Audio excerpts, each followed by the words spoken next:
Boa noite.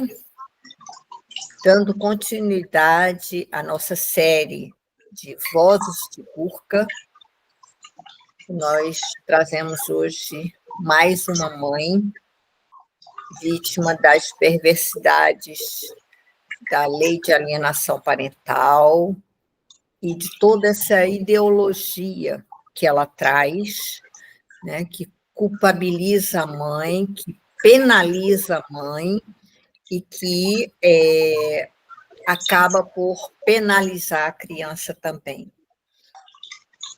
Nós queremos agradecer a mãe Maria de hoje, todas são Marias, a presença dela. A gente sabe que mexer nesse baú é sempre muito doloroso. Eu que participo de um outro lugar, me dói muito, né, todas as vezes que eu vou mexer nisso e que eu entro em contato, né, com essas mães, porque eu sei do sofrimento delas. Então, dói em mim também. E eu queria agradecer, né, a sua generosidade, Maria,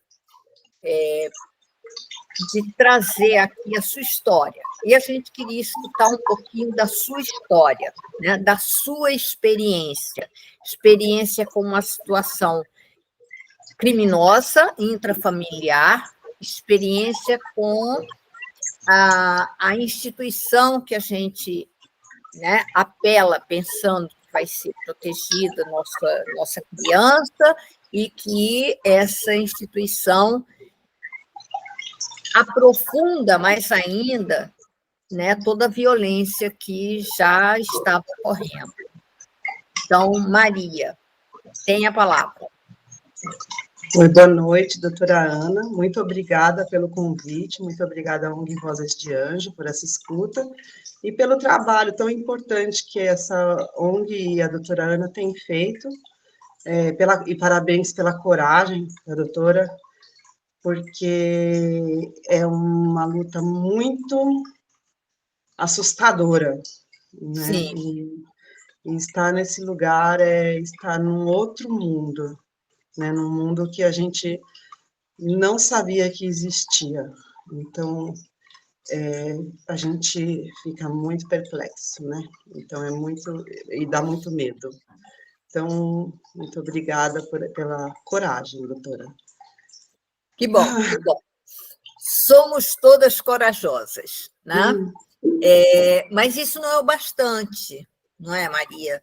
Isso não é o bastante porque o que acontece é que, ao pedir ajuda para os órgãos que deveriam proteger a criança e deveriam cumprir a lei, os artigos do ECA que estão lá escritos, há uma reviravolta, né? Eu gostaria que você contasse um pouco da sua história. Como é que foi quando você se deparou com essa outra dimensão do que você pensava, né? Não, a justiça é a justiça. A polícia é a polícia. Sim, é muito paradoxal, porque quando me foi revelado, né, pelo meu filho que ele vinha sofrendo abuso por parte do próprio pai, primeiro que cai o chão dos nossos pés, né? E a primeira coisa que eu pensei eu preciso saber o que fazer, eu preciso fazer tudo certo. Eu não posso cometer um erro aqui. Meu filho está falando, eu não tenho especialização para ouvir, eu não sei como eu faço para ouvir o relato dessa criança. Eu liguei, a primeira coisa que eu fiz foi ligar para o pediatra, e eu tinha assistido uma palestra na escola do meu filho sobre sexualidade com uma psicóloga, e eu liguei para a escola, o telefone dessa psicóloga, porque eu queria que alguém ouvisse o meu filho, né? Bom, ele primeiramente, assim, já o pai do meu filho, ele já tinha me relatado que ele sofrera abuso sexual na infância e ele tinha sequelas desse abuso. Então, eu conhecia o lado vítima do pai do meu filho e eu tinha compaixão e eu tentava ajudar ele a superar esse trauma. Nunca que eu imaginei que ele cometeria a mesma coisa com o filho dele.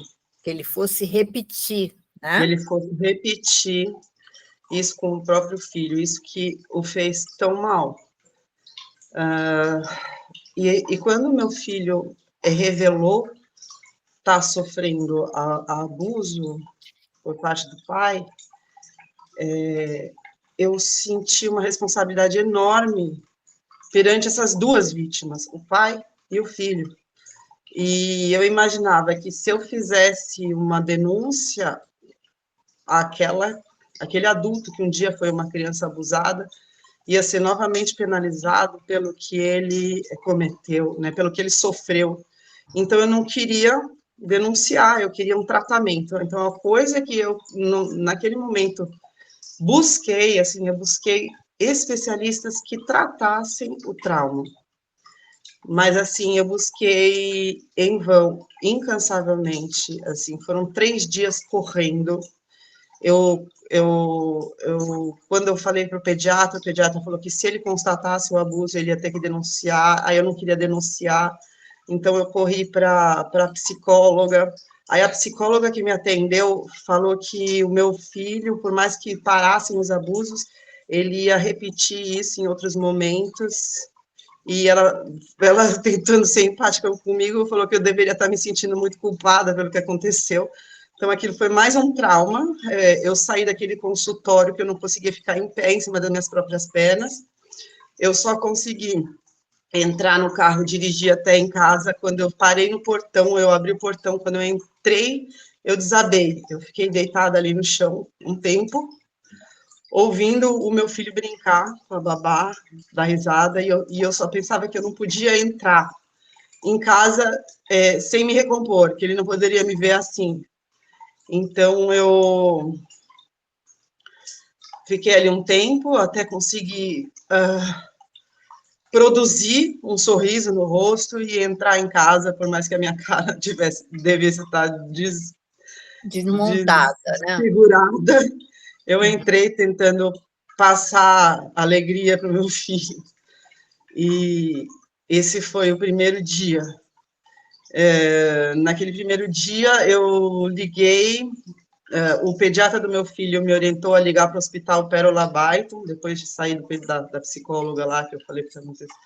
Eu tinha ligado para os advogados também, aí os advogados disseram que se eu denunciasse, que se comprovasse, o pai iria pegar 12 a 15 anos de cadeia. Então, eu imaginei o trauma do meu filho, o trauma do pai, e eu imaginei o meu filho sem pai e tendo que visitar o pai na cadeia, e que isso ia forçar ele a ver o pai como um criminoso e por sua vez, a saber do crime que havia sido cometido contra ele. E eu só queria que meu filho esquecesse aquela situação, que ele nunca mais soubesse o que tinha acontecido, e eu queria encontrar uma psicóloga que curasse ele do trauma, eu queria encontrar um psicólogo que curasse o pai desse trauma, para que quebrasse esse ciclo. Os advogados que eu tinha contratado, a gente já estava discutindo a separação, né? Eu tinha me separado do pai do meu filho há 1 ano e meio. O meu filho tinha 3 anos na época, eu me separei quando meu filho tinha 1 ano e meio. Quando meu filho tinha 2 anos, ele já expressava pavor diante da figura paterna, e eu, por ter sofrido a ausência de pai a minha vida toda, a última coisa que eu queria é que meu filho tivesse um pai ausente. Então, eu procurei a própria psicóloga do pai do meu filho, porque o meu filho tinha pavor do pai e eu queria entender e ajudar o pai a ter uma boa relação com o filho. Então, eu digo que é paradoxal, porque, assim, todos os esforços que eu fiz de manter o relacionamento, eu fui acusada exatamente do oposto, e isso foi julgado como se fosse verdade, né? Mas voltando aos advogados, eles me indicaram um especialista, né,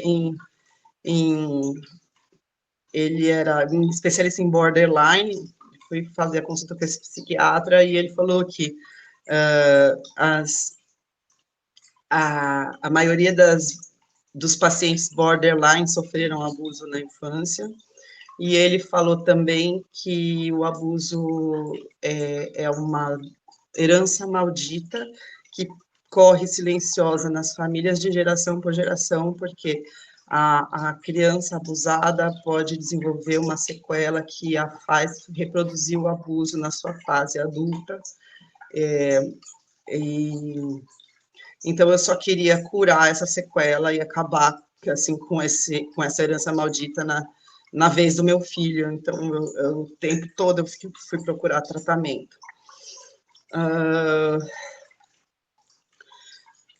Eu tinha uma responsabilidade muito grande também em proteger o meu filho. Então, diante da evidência do abuso, eu precisava ter uma prova, e quando eu fui no Hospital Pérola Baiton, que ainda no primeiro dia, eu vou dar muito, assim, a história vai para frente, vai para trás, né? Mas voltamos ao primeiro dia.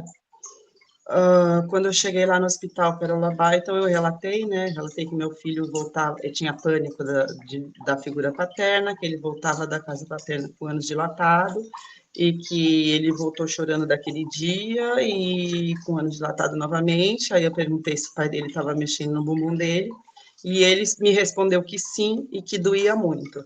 Ou seja, o fato dele dizer que dói muito, assim, deixa evidente que era nele e que doía. Então, assim, as pessoas falam assim, ele pode ter assistido um filme, não, ele não pode porque doía, Não, entendeu? doía. O filme não dói. Então, assim, quando eu cheguei no hospital e relatei isso, eu falei assim, eu quero uma especialista para conversar com meu filho, para fazer outras perguntas, porque quando ele falou que doía, eu só perguntei, mas com o quê? E ele falou, não, para, é só brincadeirinha, não tem nada, não tem dodói nenhum. E aí ele já começou, ele pôs a mão na boca, assim, e ele já começou a se defender, assim, e desdizer o que ele tinha falado. Então, eu vi que existia uma ameaça, que existia um medo de contar, e que existia um arrependimento de ter contado, então que eu precisava de uma especialista para continuar essa conversa com ele. Então, eu fui até o Hospital Pérola Baiton em busca de uma psicóloga que conversasse com meu filho. E aí eu contei esse relato, e eles falaram, vem por aqui. Quando eu vi, eu estava entrando numa delegacia que tem lá dentro do hospital. Eu falei, não, eu não quero ir na delegacia, eu quero ir na psicóloga. Aí elas falaram, não, mas não é assim. Isso aqui começa com um boletim de ocorrência. Eu falei, não, eu não quero fazer um boletim de ocorrência, eu quero que alguém escute meu filho. Eu quero provas de que isso aconteceu. Né? Eu quero que especialistas produzam essas provas que protejam o meu filho, que escutem o meu filho, que curem o meu filho. Né? E elas falaram, não, não é assim, a gente só vai poder te atender depois que você fizer um boletim de ocorrência. E eu falei que eu não ia fazer um boletim de ocorrência, primeiro porque eu não tinha provas, e segundo porque eu não queria expor meu filho ao trauma de um processo criminal contra o próprio pai e prolongar a existência desse ocorrido. Eu queria que acabasse por ali, entendeu? Esse 1 ano e meio que ele teve de sofrimento acabasse naquele dia. Mas eles não aceitaram me atender sem que eu fizesse uma denúncia. Então, eu liguei para o pediatra do meu filho, e o pediatra do meu filho me passou o contato de uma promotora, isso já era à noite, e eu marquei com essa promotora no dia seguinte. Então, foi uma segunda, eu marquei com essa promotora na terça. Na terça-feira, eu conversei com a promotora, expliquei toda essa questão, aí a promotora falou assim, olha, você acha que você consegue fazer um acordo com o pai do seu filho, de que que ele fique protegido e tal, e que isso pare? Falei, consigo, cara, porque o pai do meu filho, ele não procurava meu filho, ele não queria visitas, ele não queria estar presente, era eu que fazia questão que ele estivesse presente. e o meu filho também não queria ver o pai. Então, assim, quem estava fazendo questão ali era eu. Então, eu achei que seria simples conseguir um acordo, porque aí era só ceder à vontade do pai e do filho, né? Porque, afinal de contas, o tempo todo eu estava indo contra a vontade dos dois, na intenção de garantir a convivência de pai e filho, né? Eu tinha essa mentalidade na época, né, de garantir justamente por ter passado por uma infância com pai ausente. Então, eu voltei para casa dessa conversa, e quando eu cheguei em casa, alguém me ligou do Hospital Pérola Byton, ou minha mãe ligou de volta para o Hospital Pérola Byton, eu não lembro como é que eu voltei a falar com aquele hospital no telefone, e a pessoa falou para mim por telefone que eu tinha sido orientada errado, que eu poderia voltar lá, e que eu poderia ser atendida sem boletim de ocorrência. Mas que, a essa altura, que já era noite de novo, que já estava tarde, que se eu fosse naquele dia, eu ia sair de lá de madrugada, que meu filho era criança, que eu fosse amanhã. Eu segui a orientação, e no dia seguinte eu fui no Hospital Pérola Byton. Quando eu cheguei no Hospital Pérola Byton, a pessoa que me atendeu no hospital disse que quem falou comigo por telefone falou errado, que eu não seria atendida sem boletim de ocorrência. Então, a própria organização nos desorganiza. Naquele momento eu senti, vocês estão fazendo com que eu erre. Vocês estão fazendo a proteção do meu filho por água abaixo. Né? Assim, só quero proteger essa criança. Como é que eu consigo uma prova se uma pessoa não pode conversar com meu filho? Como é que eu consigo uma prova? Aí a atendente lá falou assim, você não consegue gravar um vídeo? Eu falei, tá bom, então vocês me emprestam uma sala? E eles me emprestaram uma sala, eu entrei numa salinha, com uma mesa, não tinha nada, eu não sou da área da psicologia, mas na minha intuição, eu queria dar um lápis e um papel na mão do meu filho. Eu vi que tinha uma caixinha de lápis na mesa, mas não tinha papel, então eu arranquei um papel de um quadro que tinha um desenhozinho de uma fada pintadinha, só colorida, e eu peguei esse desenho dessa fada, virei no verso, né, e coloquei um lápis e o papel na mão do meu filho. Na verdade, antes de eu colocar esse lápis e papel, eu tentei conversar com ele, recapitulando aqui. Antes de começar, eu coloquei o celular para gravar, e aí eu sentei com meu filho na mesa e falei assim, então, filho, a gente está aqui no médico. Eu falei, eu não posso falar eu não posso falar, tem que fazer ele falar, né? Eu intuí isso. Então, eu comecei com ele assim, filho, a gente está aqui no médico, a gente veio olhar o dodói do seu bumbum. Como é que aconteceu esse dodói? Ele já tomou a defensiva e falou, não tem dodói nenhum, não aconteceu dodói, não tem nada, não tem nada, não tem nada. Eu falei, filho, aquele dodói que você me falou, não tem dodói, não tem dodói. Aí eu falei, filho, você quer que a mamãe te proteja ou você quer que ele continue? Aí ele falou assim, eu quero que você me proteja. Eu falei, então você vai precisar contar do dodói. Aí ele começou a imitar gemidos sexuais, aí ele começou a fazer... Falei, mas o que é esse dodói? Aí eu falei, aí ele falou assim, não tem dodói, já passou. E aí acabou a memória do meu celular. E aí eu comecei a apagar fotos, apaguei, até ter memória no celular, apaguei vídeos. E aí eu peguei esse papel, eu vi que ele não ia falar, eu dei um papel e um lápis na mão dele. E aí começou o segundo vídeo. Eu falei, então você vai contar pra mamãe, aqui no desenho, como é que é o dodói. Aí ele pegou o lápis, o papel, e ele falou assim, olha, meu dodói tá doendo. Eu falei, dói como? Ele falou, dói assim, ó. Primeiro ele vai crescendo, crescendo, metendo, até virar aí ele falou uma coisa incompreensível, eu já fiquei em choque, porque eu não imaginei que ele ia nem verbalizar esse tipo de coisa, né? E nisso, abriram a porta e falaram assim, a gente precisa usar a sala. Então, não conseguiram nem deixar eu concluir o vídeo. Então, eu tenho, assim, esses 2 vídeos, para mim, já eram suficientes para comprovar que aquela criança passou por um abuso, né?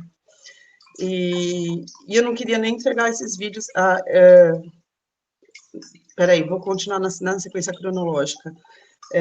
Então, eu, com esses vídeos, eu fui embora. Isso era terça-feira, né? Ou era quarta? Era quarta-feira já. Então, meu filho chegou assim na segunda, terça foi aquilo, quarta já estava assim. Eu fui embora para casa, assim, com esse vídeo. E liguei novamente para o pediatra do meu filho e falei assim, não consegui nada, não consegui uma pessoa que conversasse com meu filho. Eu quero especialistas. Aí ele falou assim, você quer ligar no conselho tutelar? Eu não sabia nem o que era conselho tutelar. Eu falei, quero. Tudo que as pessoas me sugeriam, eu fazia. Aí ele me deu um telefone, ele falou, acho que ele me arrumou o telefone do conselho tutelar ali do meu bairro, eu liguei e fui no conselho tutelar. No dia seguinte, na quinta-feira. Aí na quinta-feira eu fui lá no conselho tutelar, falei tudo que tinha acontecido, eu falei que eu queria um tratamento, queria atendimento de especialista. Aí o conselho tutelar, a moça que me atendeu no conselho tutelar falou assim, então, para você conseguir atendimento de especialista, você vai ter que fazer um boletim de ocorrência. E depois você vai ter acesso a especialistas da USP. Aí eu falei, então tá. Se é esse o caminho, eu pulei uma parte que eu cheguei a tentar ir, eu tentei ir no hospital particular, eu fui no Hospital São Luís antes de ir no Conselho Tutelar, e falei, eu quero fazer um exame sexológico no meu filho. Aí eles falaram, cadê o boletim de ocorrência? Eu falei, não, eu quero a prova para poder fazer o boletim. Aí ele falou, você acha que a gente vai fazer uma colonoscopia no seu filho sem um pedido médico, sem um boletim de ocorrência? Aí me escurracharam do hospital, daí eu fui no Conselho Tutelar. Aí eles falaram isso, aí eu falei, bom, então tá, então vamos para a delegacia. Aí o Conselho Tutelar me levou para a delegacia. Aí da delegacia eu entrei, relatei tudo o que tinha acontecido, fiz o boletim de ocorrência. E aí eu fui na viatura da delegacia de volta para o Hospital Pérola Baiton. Aí no Hospital Pérola Baiton, o que eles fizeram? O exame, que era, tipo assim, nenhuma psicóloga falou com meu filho, ninguém gravou relato, vídeo nenhum, ninguém fez prova nenhuma, assim, de testemunhal com ele. Eles apenas colheram sangue e tiraram uma foto do ânus do meu filho. E passaram um cotonete lá. Meu filho ficou desesperado com essa situação, quando mandaram ele, nossa, ele ficou, então assim, o exame foi mais um trauma para ele, assim, foi muito traumático ele deixar tirar uma foto do ânus dele, e eu voltei para casa com essa denúncia já lavrada, né, e antes de fazer o boletim de ocorrência, eu ainda mandei uma mensagem para o pai do meu filho, dizendo que eu sabia o que estava acontecendo e que eu estava tentando evitar de fazer um boletim de ocorrência, mas eu precisava de uma prova e eles estavam me obrigando a fazer o boletim de ocorrência para poder ter a prova. Então, que se ele admitisse que ele tinha feito isso, eu não ia fazer o boletim de ocorrência e eu ia guardar essa confissão como prova para proteger o meu filho. E aí ele respondeu que eu estava louca, que eu estava criando essa história para tirar dinheiro dele, e aí depois ele respondeu que, na verdade, eu tinha dito para ele, aí ele começou a responder uma história, assim, que aí para mim ficou bem claro que ele realmente tinha feito isso, porque ele escreveu uma história que nunca aconteceu, dizendo assim, você quando você me contou que você sofreu abuso, que você era abusada por todas as famílias, começou a contar, mas tipo assim, como se eu tivesse contado uma história para ele, que ele estava inventando naquele momento, que ele ia usar essa história contra mim. Então, aí eu tive certeza que ele realmente tinha feito isso. E aí, do boletim de ocorrência, foi aberto o inquérito. O pai foi na vara da família e fez uma ação pedindo a guarda do meu filho. Ele nunca queria nem visitar, ele não queria nem conviver, e agora ele estava pedindo a guarda. Alegando que eu não deixava ele ver, que eu estava tão louca, que eu tinha ciúme da nova mulher dele, e que eu tinha sofrido abuso na infância e eu tinha sido criada por uma comunidade hippie nudista, e que eu sofri abuso por todos. Ele entrou com uma inicial tão mentirosa, que quando eu li essa inicial, eu falei, cara, ele vai preso. Eu só conseguia me preocupar com ele. Eu nunca imaginei que eu ia perder a guarda do meu filho.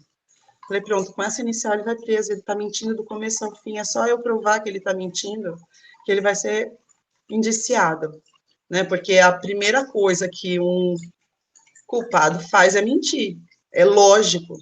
Eu imaginava que a polícia e que a justiça tinham um pensamento lógico, como o meu, mas eu fui pega totalmente de surpresa, porque eu não esperava. Não esperava. Uma vez me indicaram uma advogada, fui lá, mostrei a defesa dos advogados que eu tinha. Ela falou assim: sua defesa está ótima, seus advogados são impecáveis, está muito bom, mas você pode sim perder a guarda do seu filho. Eu falei, não, como assim perder a guarda do meu filho? Eu nunca bati, ele está bem tratado, ele está bem alimentado, ele só come comida orgânica, ele mora numa casa com jardim, ele tem curso de natação, ele é bem cuidado, ele está corado, saudável, eu não bebo, eu não uso drogas, eu não sou promíscua, eu não tenho, assim, não existe por onde eu perder a guarda do meu filho, assim, eu falei, não tem condição, assim. Aí, tá, começou o processo, aí aquelas acusações todas, o advogado falando, não, isso aqui é a mera defesa, né, de um culpado que precisa criar histórias para se defender, provou lá para A mais B que era tudo mentira, mostrou, né, que eu nunca morei em Boiçucanga, em comunidade nudista nenhuma, mostramos todos os aluguéis, mostramos meus boletins escolares, mostramos depoimento, botamos porque ele tinha dito que eu tinha problemas sexuais por ter sofrido abuso na infância e que eu não conseguia me relacionar. Depoimento de 3 ex-namorados meus, assim, dizendo que, sabe, que nunca tive um problema nenhum, que que continuamos amigos, que eu continuo amiga dos meus ex-namorados. Então, assim, não tinha nada do que ele alegava que pudesse ter qualquer fundo de verdade. Mas E você perdeu a guarda, né? sim, e eu acabei perdendo a guarda. Mas assim, durante 3 anos de processo, eu nunca imaginei que esse desfecho pudesse existir. Uhum. E eu nunca impedi, por conta nunca impedi a convivência, mesmo ele tendo abusado do Uhum. meu filho. Assim, eu só queria que meu filho tivesse seguro. Uhum. Maria, é notável, é evidente, né, quando você vai descrevendo, né, toda uma postura sua muito afetiva, muito amorosa, inclusive com o ex-marido, né? Você se preocupou com ele porque você sabia do sofrimento dele na infância, né? E você não queria, de maneira nenhuma, que aquilo se tornasse um novo trauma para ele. Quer dizer, você teve uma compaixão com ele, assim, de uma generosidade impecável. Mas o que você recebeu dele, como acontece com os portadores de grandes perversões foi exatamente o contrário, né? Foram acusações gravíssimas, mentirosas, falsificadas, que, né, eram para aniquilar você, né? E por mais que você tivesse crédito na instituição justiça, tivesse crédito na instituição verdade, porque você estava falando a verdade, seu filho estava falando a verdade. E nada disso adiantou. As provas, a fala da criança, né? As provas de que ele estava mentindo quando lhe acusava dessas coisas todas, né? Mirabolantes, né? E nada disso serviu, né? de caminho, né? Para que a criança fosse protegida, né? Eu vou te pedir para a gente dar um intervalinho e a gente volta logo a seguir, tá? Tá bom.